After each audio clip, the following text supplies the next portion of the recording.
Sir, buha po natin ngayon ah. Mukhang naka-score tayo kagabi ah. Oh, malinaw. Binubula mo ako eh. Ano naman yung kailangan mo? Ako'y sinasama ng lasa sa iyo pag ganyan ka magsalita eh. Sir, totoo yun! Oo naman. What? Eh, ang katunayan sir, mangungutang sana ako eh. Baka pwede akong hirap kahit 1,000 lang. Saan ko siyang babayaran? Sinasabi ko na nga ba eh. Ay nako, may pakay ka talaga. Sa akin ka pa talaga nang hiram ng pera. Wala akong papahiram sa iyo. Ako, gipit din ako. May ganun ba sir? So sige sir, kung wala eh. What? Eh, bahala na kayo kay Miss A. Ibigay kayo na lang. Ha? Sandali lang. What? Malinaw. Sige na, papahiramin na kita.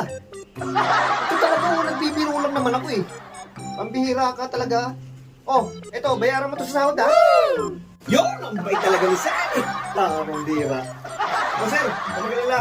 Sa akin mo sa sahod. Thank you. Nice.